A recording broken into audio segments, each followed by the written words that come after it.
جوانی میرے عروج پر تھی۔ فون کی اسکرین پر رات کے 2 بجے اس کا نام چمک رہا تھا۔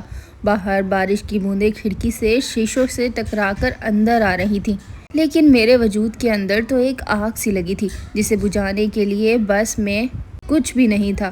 میں نے کانپتے ہاتھوں سے اس کی کال ریسیو کی۔ آگے سے اس کی مدھم آواز اور گہری سانسوں کی آواز آئی۔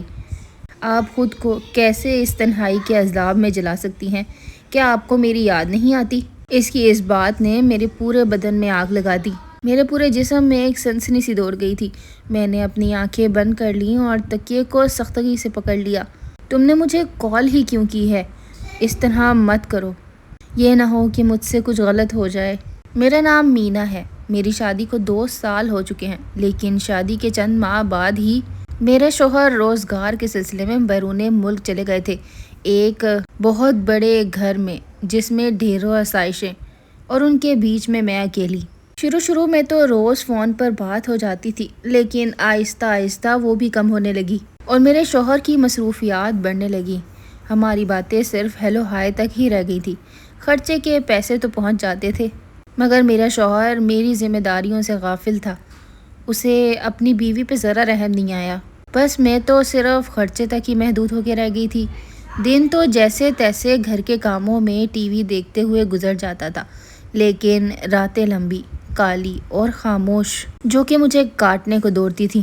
کہانی میں آگے بڑھنے سے پہلے میری آپ سے گزارش ہے کہ میرے چینل کو سبسکرائب ضرور کر لیں۔ راتوں کو نیند نہیں آتی تھی کیونکہ اکیلے پن سے کافی ڈر لگتا تھا۔ اپنے وجود میں ایک تڑپ کا احساس ہوتا تھا۔ تنہائی انسان کو اندر ہی اندر کھوکھلا بنا دیتی ہے، اور اسی سب میں انسان کسی نہ کسی سہارے کی تلاش میں رہتا ہے جو اسے احساس دلائے کہ وہ بھی اس کے لیے خاص ہے۔ اسی تنہائی کے دوران میری زندگی میں ایک ایسا موڑ آیا جس نے میری پوری زندگی ہی بدل کے رکھ دی۔ جون کا مہینہ تھا اور شدید گرمی پڑ رہی تھی۔ دوپہر کا وقت تھا۔ لاؤنج میں اے سی چلا کر میں صوفے پر لیٹی ہوئی تھی۔ موبائل کی گھنٹی بجی تو میں نے دیکھا کہ ان نون نمبر ہے۔ میں نے کہا شاید کوئی ضروری کال ہو، اس لیے میں نے فون اٹھا لیا۔ میری بچپن کی سہیلی جو کہ فون پر تھی۔ اچانک سے آج اسے میرا خیال کیسے آ گیا؟ میں نے فون اٹھایا اور اس سے باتوں میں مصروف ہو گئی۔ حال چال پوچھنے لگی۔ اس نے بتایا کہ وہ میرے شہر میں آئی ہے اور مجھ سے ملنے کے لیے گھر آ رہی ہے۔ میں یہ سب سن کر بہت خوش ہو گئی کہ چلو کچھ وقت اچھا تو گزر جائے گا اور میرا دل بھی بہل جائے گا۔ میں تھوڑی دیر کے لیے مصروف ہو جاؤں گی۔ میں نے اس کے لیے طرح طرح کے پکوان بنائے، پورے گھر کو صاف کیا۔ تقریباً 1 گھنٹے بعد وہ میرے گھر آ پہنچی۔ میں نے جلدی سے اپنا دوپٹہ درست کیا اور دروازہ کھولنے کے لیے چلی گئی۔ سامنے میری دوست کھڑی تھی، لیکن وہ اکیلی نہیں تھی۔ اس کے ساتھ ایک 20-22 سال کا لمبا اور پرکشش دائمی رنگت والا ایک لڑکا بھی کھڑا تھا جس نے شلوار قمیض پہن رکھی تھی۔ میں نے اسے سلام کیا، اس کی آنکھوں میں دیکھا۔ اس کی آنکھیں بہت تیز تھیں۔ میری دوست ہنستے ہوئے مجھے کہنے لگی کہ اس لڑکے کی طرف کم ہی دیکھنا، اس کی آنکھوں میں نشہ ہے۔ اس نے مجھے بتایا کہ یہ اس کا چھوٹا بھائی ہے، احد۔ یہ یہاں پر یونیورسٹی میں پڑھنے کے سلسلے میں آیا ہوا ہے، تو میں نے سوچا میں بھی آ جاتی ہوں اور اسی بہانے اپنی بچپن کی سہیلی سے بھی مل لوں گی۔ اس کے بعد میں انہیں اندر لے گئی۔ ہم دونوں نے خوب گپے مارے اور اس دوران احد صرف مجھے ہی دیکھتا رہا۔ ہم دونوں سہیلیاں تھیں اور وہ اس کا چھوٹا بھائی تھا۔ چھوٹا بھائی ہونے کے ناطے وہ میرا بھی چھوٹا بھائی لگتا تھا، مگر نہ ہی وہ مجھے آپی کہہ رہا تھا اور نہ ہی باجی۔ میں نے مسکرا کر کہا، ارے واہ، احد تو بہت بڑا ہو گیا ہے۔ اس کے بعد میں کچن میں چلی گئی، چائے بنانے لگی اور ساتھ میں کچھ سنیکس کا بھی انتظام کیا۔ میری دوست بھی میرے پیچھے کچن میں آ گئی۔ ہم دونوں پرانی باتیں کرنے لگیں۔ کچھ دیر بعد چائے کی ٹرے لے کر ڈرائنگ روم میں آ گئے۔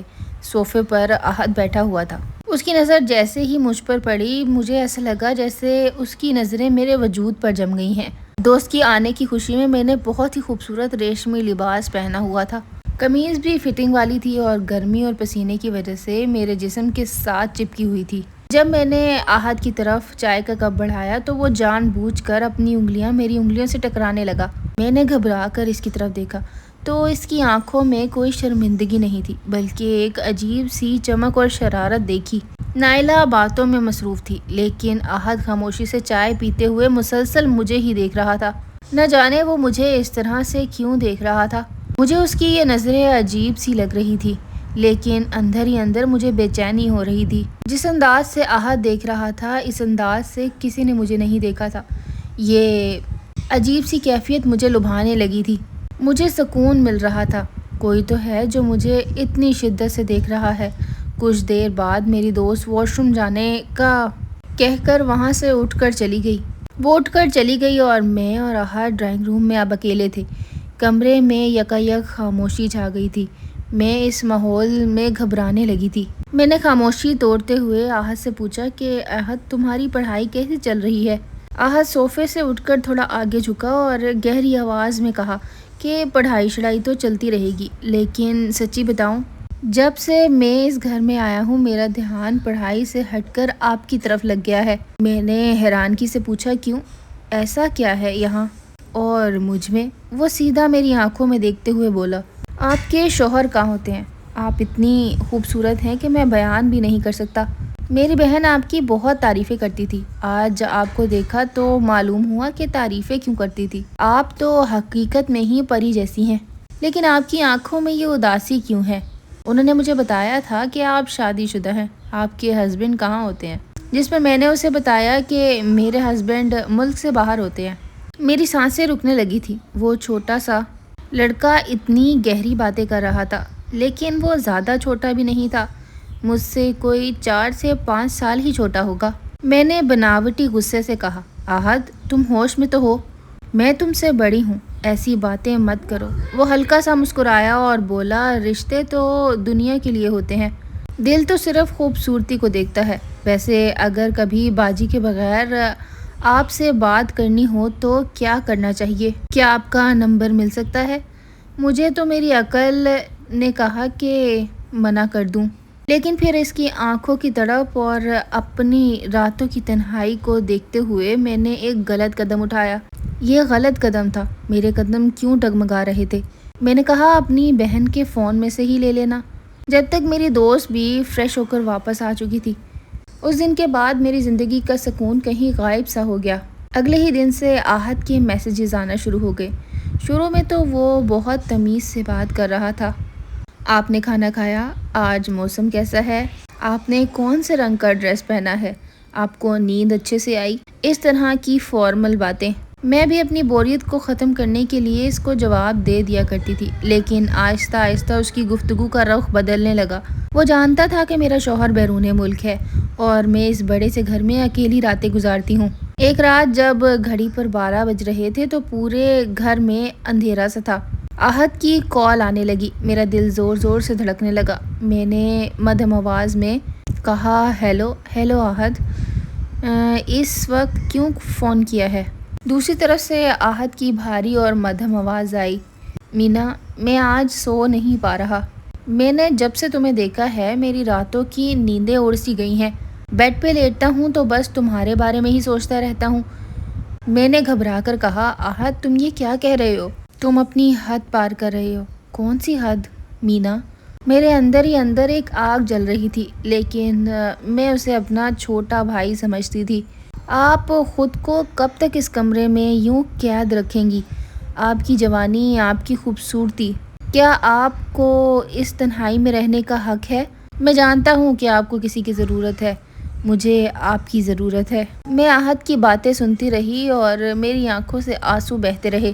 آج رات احد نے گفتگو کی تمام حدیں توڑ دی تھی۔ وہ فون پر ہی بتانے لگا کہ جب وہ مجھے دیکھتا ہے تو اسے کیا محسوس ہوتا ہے۔ جو باتیں وہ مجھے کر رہا تھا، ایسی باتیں تو کبھی میرے شوہر نے بھی مجھے نہیں کی تھی۔ میں منہ سے تو اسے منع کر رہی تھی، لیکن میرے دل میں کچھ اور ہی چل رہا تھا۔ احد، بس کرو، یہ غلط ہے۔ مجھے اپنی حدود کا پتہ تھا اور میں نے اپنی حد میں رہ کر، لیکن ہم آج بھی دنیا کی نظر میں بہن بھائی ہی ہیں۔ رات ہوتے ہی اس کا فون آ جاتا ہے اور ہم دونوں باتوں میں گم ہو جاتے ہیں۔ اس کی باتیں میرے وجود کے اندر تک سما جاتی ہیں۔ میری تنہائی دور کرنے کے لیے احد ایک واحد سہارا ہے۔ میرا شوہر آج بھی بیرون ملک ہے اور احد کی اسی طرح سے کال آتی ہے جس طرح پہلے دن آئی تھی۔ ہمارا یہ باتوں کا سلسلہ کب تک چلے گا ہمیں خود بھی معلوم نہیں ہے۔ زندگی میں کچھ لمحات ایسے آتے ہیں جب انسان خود پر قابو نہیں پا سکتا جب احد کی کال آتی ہے تو یہ وہی لمحات ہوتے ہیں جب میں اپنے آپ پر قابو نہیں پا سکتی۔ آج کی سٹوری یہیں ختم ہوئی۔ میرے چینل کو سبسکرائب ضرور کیجیے گا۔